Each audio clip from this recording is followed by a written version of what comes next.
100% कुरकुरीत होणारी, अजिबात तेलकट झालेली नाही आहे बघा. आणि संपेपर्यंत छान अशी कुरकुरीतच ही चकली राहणार आहे. बनवायला एकदम सोपी आहे, जास्त साहित्य लागत नाही, अगदी अर्ध्या तासामध्ये बनवून होते.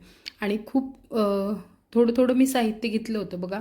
एक ताट भरून चकली अर्ध्या तासामध्ये आपली तयार झालेली आहे. तर सगळ्यात पहिलं आपल्याला 2 वाट्या पोहे घ्यायचे आहेत. त्याच वाटीने 1 वाटी फुटाणा डाळ घ्यायची किंवा भाजकी डाळ जी आपण चिवड्याला वापरतो ती घ्यायची.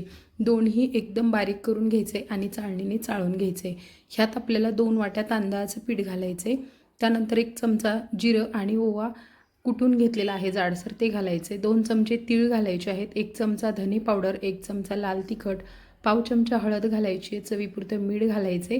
सगळं चांगलं मिक्स करून घ्यायचे. त्यानंतर 2 चमचे तेल गरम करायचं आहे कडकडीत. आपलं पोह्याचा जो चमचा आहे ना त्याने 4 चमचे भरेल. तर जो जेवणाचा चमचा असतो त्याने 4 चमचे तेल भरेल एवढं तेल आहे. कडकडीत गरम करायचे आणि हे पिठामध्ये घालून व्यवस्थित असं हाताने पिठाला सगळं चोळून घ्यायचं आहे. आता आपल्याला पीठ मळण्यासाठी गरम पाणी लागणार आहे. हाताला सहन होईल एवढंच गरम पाणी करायचे. खूप उकळतं पाणी वगैरे घालू नका. हलकं गरम करायचं आणि हे पाणी पिठामध्ये घालून पीठ चांगलं मळून घ्यायचं. आता हे पीठ मळताना घट्ट मळलं ना तरी करताना काय होतं, भिजल्यानंतर ह्यात आपण पोहे घातलेले आहेत ते पाणी शोषून घेतात आणि पीठ खूप घट्ट होतं. त्यामुळे पाणी थोडंसं जास्ती घाला किंवा करताना खूप कोरडं जर वाटलं पीठ तर वरून थोडंसं पाणी घालून आणखी मळून घ्या आणि नंतर चकली बनवायला घ्या. ह्यात पोहे घातल्यामुळे हे जास्त थोडंसं पाणी शोषून घेतं. चकली बघा मस्त होते.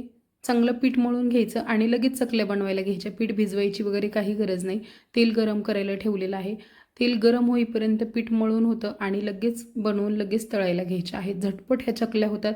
फार वेळ लागत नाही. चवीला अप्रतिम अशा होतात. रेडीमेड मसालासुद्धा तुम्ही या ठिकाणी वापरू शकता घरगुती मसाल्याऐवजी. एकदम मस्त कुरकुरीत अशा चकल्या झालेल्या आहेत आणि भरपूर साऱ्या चकल्या झाल्या. आपण जे घेतलेलं साहित्य होतं त्यामध्ये जवळजवळ 70 ते 75 चकल्या झालेल्या आहेत बघा. आणि सगळ्या चकल्या छान कुरकुरीत झाल्या, अजिबात तेलकट वगैरे झालेल्या नाही आहेत. थंड झाल्या तरी ह्या मऊ वगैरे पडत नाही. रंग बघा मस्त आला आहे चकलीला आणि चवीलासुद्धा खूप छान झालेले आहेत. तीळ, जिरं, ओवा आपण कुटून घातलं होतं त्याचा टेस्ट खूप मस्त येतो. सगळ्या चकल्या आपल्याला गरम तेलामध्ये अशाच तळून घ्यायच्या आहेत. खूप लो गॅसवरती तळू नका, नाहीतर चकल्या तेल पितील आणि तेलकट होतील.